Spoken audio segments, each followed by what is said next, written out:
Hello दोस्तों, नमस्कार। आज मैं आपको मुंशी प्रेमचंद्र द्वारा लिखित एक सामाजिक कहानी सुनाने जा रही हूँ, जिसका शीर्षक है एक आंच की कसर। ये कहानी समाज में व्याप्त दिखावे, झूठी प्रतिष्ठा और दहेज प्रथा जैसी कुरीतियों पर करारा व्यंग है। ये कहानी भारतीय समाज की आईना है, जो समाज के तथाकथित शिक्षित और प्रगतिशील वर्ग के पाखंड पर प्रहार करती है। ये कहानी हमें बताती है कि जब नैतिकता पर निजी स्वार्थ की आंच पड़ती है तो बड़े बड़े आदर्श कैसे बिखर जाते हैं। सारे नगर में महाशय यशोदानंद का बखान हो रहा था। नगर में ही नहीं, समस्त प्रांत में उनकी कीर्ति गाई जाती थी। समाचार पत्रों में टिप्पणियां हो रही थी। मित्रों से प्रशंसापूर्ण पत्रों का तांता लगा हुआ था। समाज सेवा इसको कहते हैं। उन्मत्त विचार के लोग ऐसा ही करते हैं। महाशय जी ने शिक्षित समुदाय का मुख उज्जवल कर दिया। अब कौन यह कहने का साहस कर सकता है कि हमारे नेता केवल बात के धनी हैं, काम के धनी नहीं हैं। महाशय जी चाहते तो अपने पुत्र के लिए उन्हें कम से कम 20,000 रुपये दहेज में मिलते, उस पर खुशामद घाटे में। लेकिन लाला साहब के सिद्धांत के आगे धन की रत्ती बराबर परवाह न की और अपने पुत्र का विवाह बिना एक पाई दहेज लिए स्वीकार कर लिया। वाह वाह, हिम्मत हो तो ऐसी हो, सिद्धांत प्रेमी हो तो ऐसा, आदर्श पालन हो तो ऐसा हो। वाह रे सच्चे वीर, अपनी माता के सच्चे सपूत, तूने वह कर दिखाया जो कभी किसी ने न किया था। हम बड़े गर्व से तेरे सामने सिर झुकाते हैं। महाशय यशोदानंद के 2 बेटे थे। बड़ा बेटा पढ़ लिख कर फाजिल हो चुका था, उसी का विवाह हो रहा था और जैसा हम देख चुके हैं कि बिना कुछ दहेज लिए आज वर का तिलक था। शाहजहांपुर के महाशय स्वामी दयाल तिलक लेकर आने वाले थे। शहर के गणमान्य सज्जनों को निमंत्रण दे दिए गए थे। वे लोग जमा हो गए थे। महफिल सजी हुई थी। एक प्रवीण सितारिया अपना कौशल दिखाकर लोगों को मुग्ध कर रहा था। दावत का सामान भी तैयार था। मित्रगण यशोदानंद को बधाइयां दे रहे थे। एक महाशय बोले, यार तुमने तो कमाल कर दिया। दूसरा, कमाल? अरे यह कहिए कि झंडे गाड़ दिए। अब तक जिसने देखा मंच पर व्याख्यान झाड़ते ही देखा। जब काम करने का अवसर आता तो लोग दुम दबाकर भाग लेते थे। तीसरे, कैसे कैसे बहाने गढ़े जाते हैं। साहब, हमें तो दहेज से सख्त नफरत है। यह मेरे सिद्धांत के विरुद्ध है, पर क्या करूं। बच्चे की अम्मी जान नहीं मानती। कोई अपने बाप पर फेंकता है, कोई और किसी खुर्राट पर। चौथे, अजय कितने तो ऐसे बेहया हैं जो साफ साफ कह देते हैं कि हमने लड़के की शिक्षा दीक्षा में जितना खर्च किया है वह हमें मिलना चाहिए, मानो उन्होंने यह रुपए किसी बैंक में जमा किए थे।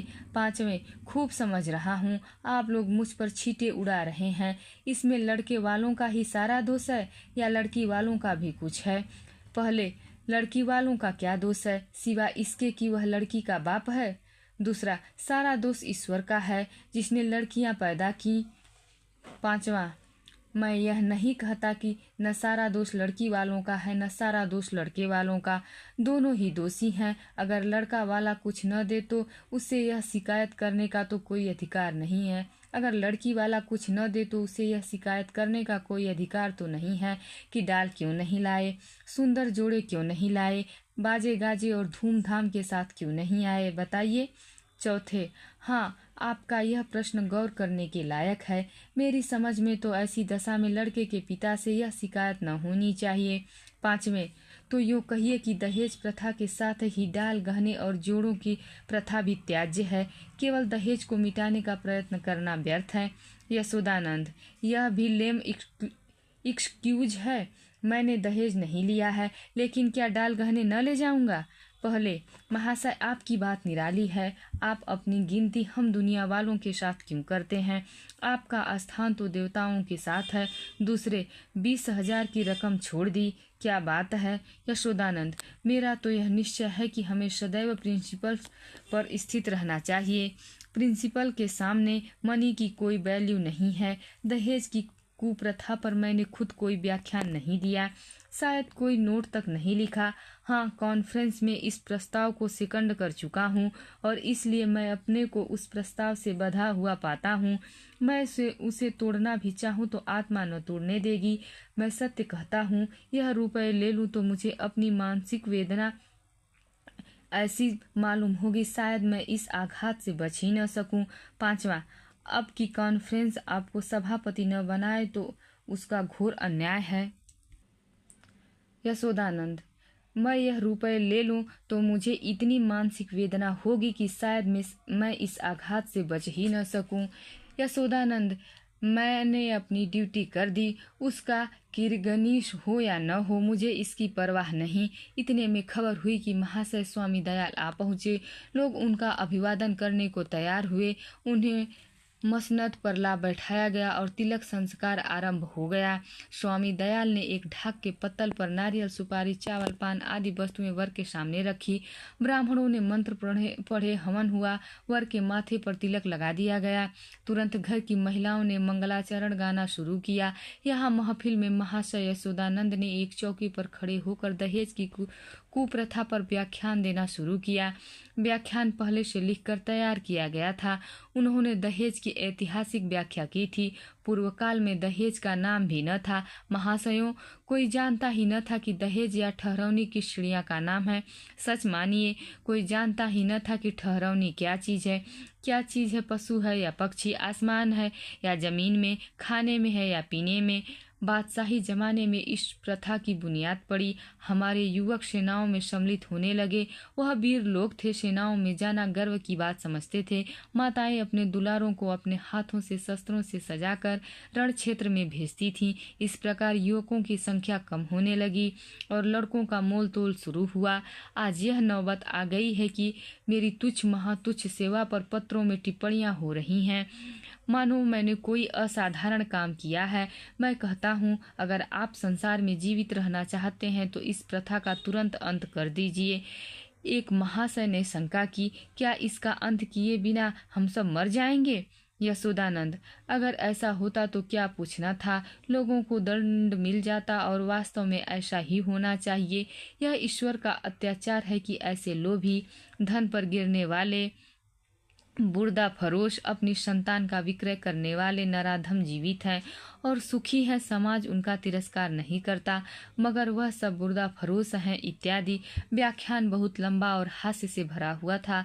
लोगों ने खूब वाहवाह की। अपना वक्तव्य समाप्त करने के बाद उन्होंने अपने छोटे लड़के परमानंद को, जिसकी उम्र कोई 7 वर्ष की थी, मंच पर खड़ा किया। उसे उन्होंने एक छोटा सा व्याख्यान दे रखा था। दिखाना चाह रहे थे कि स्कूल के छोटे बालक भी कितने कुशाग्र बुद्धि हैं। सभा समाज में बालकों से व्याख्यान दिलाने की प्रथा है ही। किसी को कौतूहल न हुआ। बालक बड़ा सुंदर, होनहार, हंसमुख था। मुस्कुराता हुआ मंच पर आया और जेब से एक कागज निकालकर बड़े गर्व के साथ उच्च स्वर में पढ़ने लगा। प्रिय बंधुवर, नमस्कार। आपके पत्र से विदित होता है कि आपको मुझ पर विश्वास नहीं है। मैं ईश्वर को साक्षी मानकर निवेदन करता हूँ कि निर्दिष्ट धन आपकी सेवा में इतनी गुप्त रूप से पहुँचेगा कि किसी को लेस मात्र भी संदेह न होगा। हाँ, केवल एक जिज्ञासा करने की धृष्टता करता हूँ। इस व्यापार को गुप्त रखने से जो आपको जो सम्मान और प्रतिष्ठा लाभ होगा और मेरे निकटवर्ती में मेरी जो निंदा की जाएगी, उसके उपलक्ष्य में मेरे साथ क्या रियायत होगी। मेरी विनती अनुरोध है कि 25 में से 5 निकालकर मेरे साथ न्याय किया जाए।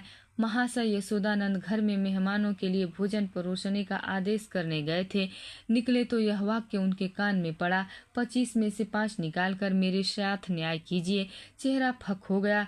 झटपट लड़के के पास गए, कागज उसके हाथ से छीन लिया और बोले, नालायक, यह क्या पढ़ रहा है? यह तो किसी मुवक्किल का खत है जो उसने अपने मुकदमे में के बारे में लिखा था। यह तू कहाँ से उठा लाया शैतान? जाकर वह कागज ला जो तुझे लिख कर दिया गया था। एक महाशय, पढ़ने दीजिए। इस तहरीर में जो लुफ्त है वह किसी दूसरी तहरीर में न होगा। दूसरे, जादू वह जो सिर पर चढ़कर बोले। तीसरे, अब जलसा बर्खास्त कीजिए, मैं तो चला। चौथे, यहाँ भी चलतू हुए। यशोदानंद, बैठिए बैठिए, पत्तल लगाए जा रहे हैं। पहले, बेटा परमानंद, जरा यहाँ तो आना। तुमने यह कागज कहाँ से पाया? परमानंद, बाबूजी ने ही तो लिखकर अपनी मेज के अंदर रख दिया था। मुझसे कहा कि इसे पढ़ना। अब नाहक मुझसे खफा हो रहे हैं। यशोदानंद, यह वह कागज था सुअर? मैंने तो मेज के ऊपर ही रख दिया था। तूने ड्रॉअर में से यह कागज क्यों निकाला? परमानंद, मुझे मेज पर नहीं मिला। यशोदानंद, तो मुझसे क्यों नहीं कहा? ड्रायर क्यों खोला? देखो आज तेरी ऐसी खबर लूंगा कि तू याद करेगा। पहले, यह आकाशवाणी है। दूसरे, इसको लीडरी कहते हैं कि आप उल्लू भी सीधा करो और नेक नाम भी बनो। तीसरे, शर्म आनी चाहिए, यह त्याग से मिलता है, धोखाधड़ी से नहीं। चौथे, मिल तो गया था लेकिन एक आँच की कसर रह गई। पांचवें, ईश्वर पाखंडियों को यूं ही दंड देता है। यह कहते हुए लोग उठ खड़े हुए। यशोदानंद समझ गए कि भंडा फूट गया, अब रंग न जमेगा। बार बार परमानंद को कुपित नेत्रों से देखते थे और डंडा तौल कर रह जाते थे। इस शैतान ने आज जीती जिताई बाजी खो दी। मुंह में कालिख लग गई, सिर नीचा हो गया, गोली मार देने का काम किया है। उधर रास्ते में मित्र वर्ग टिप्पणियां करते जा रहे थे। एक बोला, ईश्वर ने मुंह में ऐसी कालिमा लगाई कि हयादार होगा तो अब सूरत न दिखाएगा। दूसरा, ऐसे ऐसे धनी मानी विद्वान लोग पतित हो सकते हैं, मुझे तो यही आश्चर्य है। लेना है तो खुले खजाने लो, कौन तुम्हारा हाथ पकड़ता है? यह क्या कि माल भी चुपके चुपके उड़ाओ और यश भी कमाओ। तीसरा, मक्कार का मुंह काला। चौथा, यशोदानंद पर दया आ रही है, बेचारे ने इतनी धूर्तता की, उस पर भी कलई खुल गई, बस एक आंच की कसर रह गई। धन्यवाद। प्लीज़ वीडियो को लाइक कीजिए और चैनल को सब्सक्राइब कीजिए।